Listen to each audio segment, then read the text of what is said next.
It's come to my attention that one Deborah Perez of Corona, California, has been making claims that her stepfather, Guy Ward Hendrickson, was the Zodiac Killer. This is yet another crackpot theory in a chain of crackpot theories about the identity of the Zodiac Killer. Here, we're going to examine the actual merit of Perez's claims. Let's take a look, shall we? I had no knowledge of the Zodiac Killer. Upon seeing the composite, I recognized the individual as my father. What Perez doesn't say is that, in fact, it is her stepfather, not her father, who she recognizes as the Zodiac Killer. Interestingly, as far as Perez's father is concerned, she once claimed to the mayor of Norco, California, which is down here near Corona, that her father was, in fact, John Fitzgerald Kennedy, former president of the United States, assassinated in 1963, and that she spent many a summer as a child at the Kennedy compound. Okay, let's look at this further. Deborah Perez, a 47-year-old real estate agent, thinks her adoptive and long-dead father was the killer. I researched the Zodiac Killer, and to my surprise, I found cards and letters in evidence held by the police, which were written by my father or by me. Okay, so let me get this straight. Perez states that the police have in evidence cards and letters written either by herself or her father. Perez was 7 years old at the time, and looking at the complexity of the cards and letters, it is very difficult to believe that a 7-year-old would have written them, or that a 7-year-old would have gone this long without recognizing later in adult life, hey, that was my writing. Seems a little bit strange to me. Now, the other thing that's interesting is one of the letters that Perez claims to have written herself is a letter to Melvin Belli. Looking at the structure of the letter, looking at how well written it was, and considering that Deborah Perez's first language was not English, it does not seem conceivable to me that a 7-year-old could have written that letter to Melvin Belli. But let's look at this further, because we want to examine everything. Perez says her father took her along on some of his killings. I would hear shots, and he would state that they were firecrackers. Strikes against Perez. Nobody who survived the crimes reported seeing a little girl at the crime scenes. Brian Hartnell did not report seeing any little girls at the crime scene.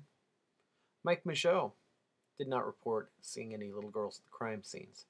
San Francisco Police Department, while they did not catch Zodiac, and we cannot confirm that Folk and Zelms, in fact, did see Zodiac, although there is a strong possibility that the man that they saw walking was, nobody reported seeing anybody walking with a little girl in the area that night. Perez's claims seem a little bit shaky, and it seems to me that had there been a little girl, the witnesses in the house who called the police probably would have seen her somewhere. So how does a 7-year-old girl wind up at all these crime scenes and not be seen by anybody, particularly when there are witnesses and survivors? Well, let's look at little Debbie's claims a little bit more. She was just 7 at the time.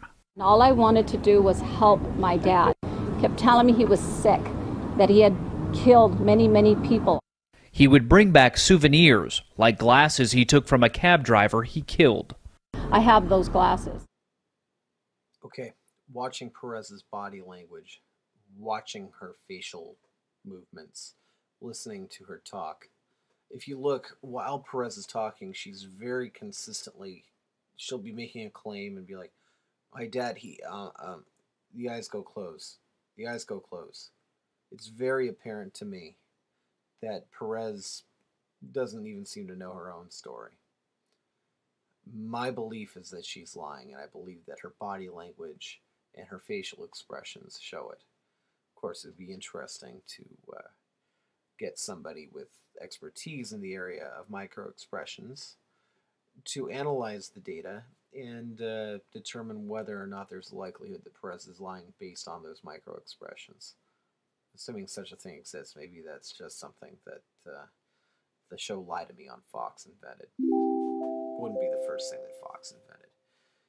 But further, she's claiming that she's got these glasses and she's quote-unquote working to turn over the glasses to authorities. Well, it's been a few months and Perez hasn't handed over any glasses. Next, we'll take a look at a few more things to Perez's claims that just don't seem to add up to me. There's going to be a little bit of email reading here, so please bear with me as my eyes come off the camera and go down here toward the screen. Deborah Perez wrote a letter to Tom Voigt about a year ago. Tom posted this email on April 30th, 2009 in the aftermath of Perez's press conference. Deborah had been contacting Tom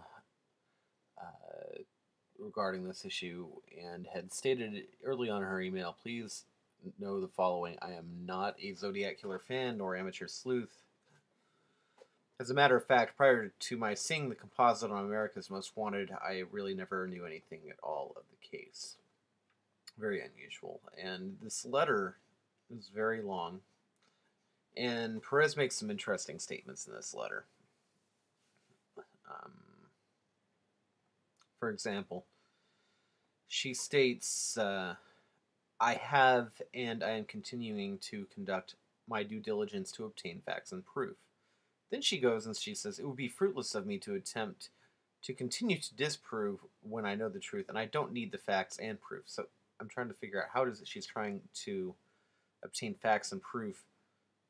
And then in the very next sentence she says, I don't need facts and proof. And then she says, the public needs the truth, and she capitalizes T on truth here. The public needs the truth packaged a certain way. I am very well aware of that. My question would be, why does the public need the truth packaged in a certain way? If you have overwhelming, compelling evidence, it really doesn't matter how it's packaged so long as it's overwhelming and compelling. And in addition to that, can stand on its own. If it can't stand on its own, then yeah, you need to package it, I would think. She goes on and on. She praises, I love Dad very much. There are many, many details which I'm aware of. She says, we both know I can't release all today, but I will say this. I knew Darlene Farron. I knew her as D, not Darlene. I was 7.5 years old. My dad and I had gone to the restaurant where she worked several times. We had gone to the apartment where she lived 2 times. There was a babysitter present one of the times, so maybe she is still alive and can verify. Dee was married at one time to my cousin Jimmy. His mother was my Aunt Joyce. Aunt Joyce was not his biological mother. Jimmy, as I was told by my Aunt Joyce, was abandoned at the hospital by his mother. My Uncle Tom and Aunt Joyce raised and loved Jimmy as their own, and he was raised in Los Angeles, California. As a matter of fact, I did not know that Jimmy was not my aunt's biological son until I was 15 years old. The police report lists Jimmy Phillips, but when he became older and was a hippie, he wanted all of us to use his last name, Crabtree. Jimmy indeed lived in Mexico for a time, and my dad was commuting back and forth to Mexico because we, that is my mother and my other siblings, lived there up until October 31st, 1966. The same year Jimmy and Dee were divorced. Now, I'm going to stop right there. The reason I'm going to stop right there is because of the date, October 31st, 1966. I don't know exactly how she would remember this exact date, but what's coincidental is that is possibly the date of death, or within hours of the date of death, of potential Zodiac victim Sherry Jo Bates. Further, and I will have to examine this in another YouTube as my time limit is 10 minutes and I'm getting very near that number. It has been pretty much disproven that she was related in any way, shape, or form, even through adoption or marriage, to Jim Phillips, aka Jim Crabtree.